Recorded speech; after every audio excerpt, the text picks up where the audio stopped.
আজকে এই কাজটা যদি না করি না তবে দোল সবটা ঠিকঠাকভাবে পালন হবে না। তাই এখন আমি বানিয়ে নেব এই যে মালপোয়া। তার জন্য সব কিছু রেডি করে রেখেছি। এখন তেল দিব, ফাটাফাটি একটা একটা করে ভাজবো। জানি না কেমন হবে, অনেক দিন পরে বানাচ্ছি। তো চলো। হ্যাঁ, এলাচ গুঁড়ো করে রেখেছিলাম, এবার এই এলাচ গুঁড়োটা চারিদিকে ছড়িয়ে দিয়ে এবার এটাকে ভালো করে ফেটিয়ে নেব। আমার সকল ইউটিউব বন্ধুদের হোলির শুভেচ্ছা রইল। আর আজকে একটা বিশেষ দিন, আর আজকে বিশেষ দিনে আমি এখন বানিয়ে নেব মালপোয়া। আর এই মালপোয়াটা বছরে আমাদের 2-1বার বাড়িতে হয়, কেননা খাওয়ার লোক নেই। তো কৃপাচার্যকে যদি একটা দিই কি দুটো দিই তো অর্ধেক খাবে, তারপরে রেখে দিবে। আর তাও কি আমি হোলির দিনে যদি এই মালপোয়াটা না বানাই না তবে ভালো লাগে না, দেখবে হোলি হোলি ফিলটা হয় না। তাই আজকে বানিয়ে নিলাম মালপোয়া। আর কি হয়েছে, কৃপাচার্য না খেলে তো কি হলো, আমরা খাবো, আশেপাশের তো লোকের অভাব নেই। তো চলো, তোমাদের সঙ্গে আবারও দেখা হচ্ছে সকালবেলায়। গুড মর্নিং বন্ধুরা।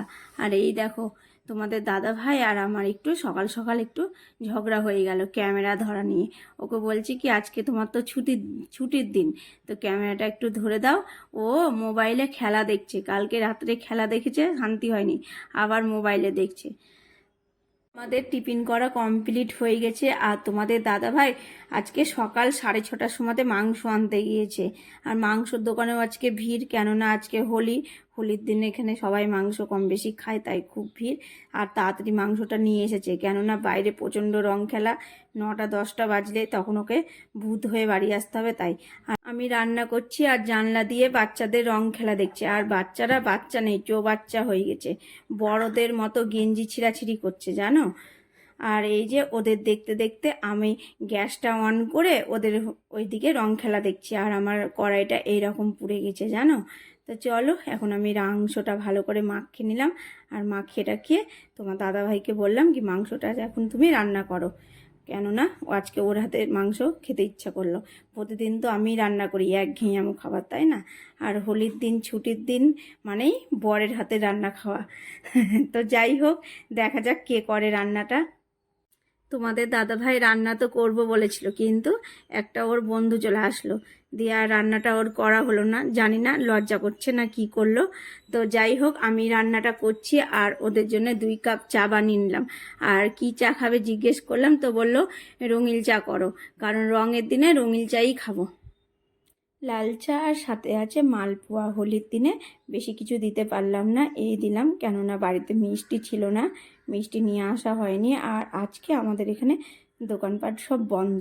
আর কি বলো তো বন্ধুরা, যখন ওর বন্ধুটা এসেছিল না, তখন গেট কিন্তু অনেকক্ষণ ধরে বাজাচ্ছিল, আর আমি গেটটা খুলছিলাম না ভয়ে, কেননা তোমাদের দাদাভাই তখন বাথরুমে ছিল।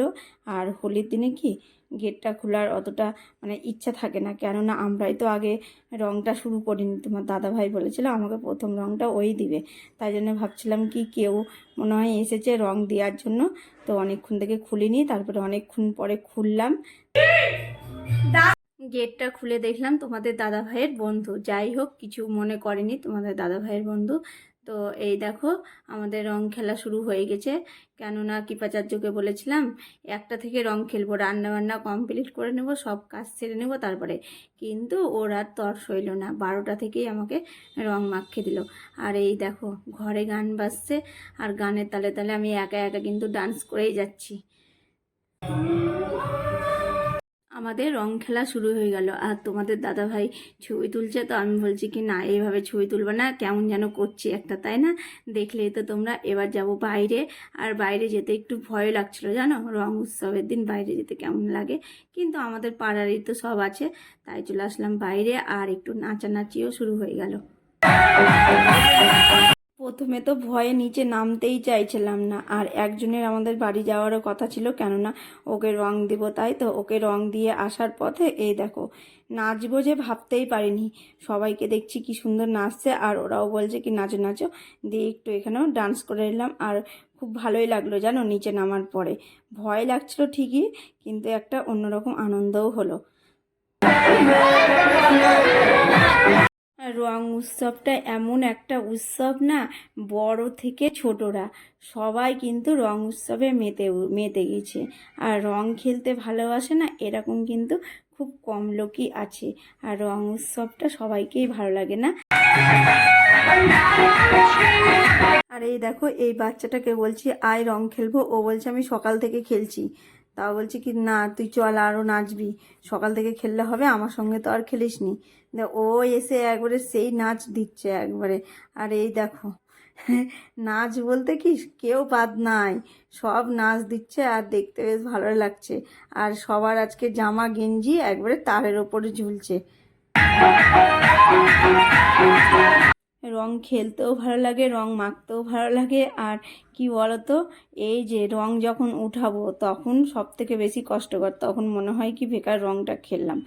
আর আমাদের বাড়ির অবস্থাও কিন্তু খুব একটা ভালো না, কেননা ঘরের ভিতর রং খেলা হয়েছে। আমি এখন ঘরে গিয়ে আমার অনেক কাজ, এই যে ঘরটা পরিষ্কার করতে হবে। আর রং পড়লে বুঝতেই পারছো ঘর পরিষ্কার করতে কতটা সময় লাগবে। শুধু আনন্দ করলেই হবে না, আনন্দের সঙ্গে সঙ্গে খাটনিও আছে। এটা যদি আমরা বাইরে থেকে শুরু করতাম তবে এই অবস্থাটা হতো না, কিন্তু তোমাদের দাদা ভাই তো ঘর থেকেই শুরু করে দিয়েছে।